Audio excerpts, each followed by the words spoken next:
សំណួរសួរតាហេតុអីបានយើងយកប្រេងឆាឬខ្លាញ់ទៅចម្អិនម្ហូបបែបលក្ខណៈជៀនឬក៏ឆាមិនក៏យើងមិនយកទឹកទៅចម្អិនជាទូទៅគឺយើងយកប្រេងឆាឬខ្លាញ់ទៅចម្អិនម្ហូបបែបលក្ខណៈជៀនឆាដោយសារតែខ្លាញ់ឬក៏ប្រេងឆាហ្នឹងវាមានលក្ខណៈពិសេសមួយចំនួនដូចខាងក្រោមទី1ខ្លាញ់ឬក៏ប្រេងឆាវាពុះនៅសីតុណ្ហភាពខ្ពស់ជាងទឹក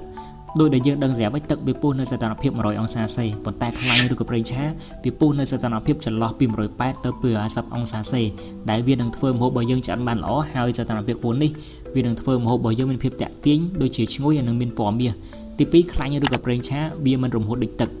នៅសីតុណ្ហភាព100អង្សាសេទឹកនឹងចាប់ផ្ដើមរំហួតទៅជាចំហាយទឹកចំណែកប្រេងឆាឬខ្លាញ់ទោះបីសីតុណ្ហភាពខ្ពស់យ៉ាងណាក៏ដោយក៏វាមិនងាយរំហួតទៅជាចំហាយដែរហើយនៅតែរក្សានៅក្នុងខ្ទះនិងបញ្ជូនកម្ដៅបានល្អទៅក្នុងម្ហូបរបស់យើងទី3ធ្វើឲ្យម្ហូបរបស់យើងមានភាពទន់ស្រួយឆ្ងាញ់ប្រេងឆាឬខ្លាញ់ជួយធ្វើម្ហូបរបស់យើងឆ្អិនក្រៀមខាងក្រៅនិងទន់ខាងក្នុងដូចជាសាច់មាន់ចៀនឬសាច់ជ្រូកចៀនជាដើមប៉ុន្តែបើយើងយកទឹកទៅចម្អិនវិញវានឹងធ្វើឲ្យសាច់របស់យើងទន់ជ្រាយទាំងក្នុងនិងទាំងក្រៅបាត់បង់រសជាតិឆ្ងាញ់របស់សាច់4បន្ថែមក្លិនឈ្ងុយដល់ម្ហូបប្រេងឆាឬខ្លាញ់នឹងបង្កើតជាក្លិនឈ្ងុយដល់ម្ហូបរបស់យើងជាពិសេសនៅពេលដែលយើងធ្វើម្ហូបដោយបន្ថែមគ្រឿងទេសមួយចំនួនដូចជាខ្ទឹមម្រេចនិងម្ទេស5ស្រូបយកវីតាមីនខ្លាញ់មួយចំនួនវីតាមីនមួយចំនួនដូចជាវីតាមីន A វីតាមីន D វីតាមីន E វីតាមីន K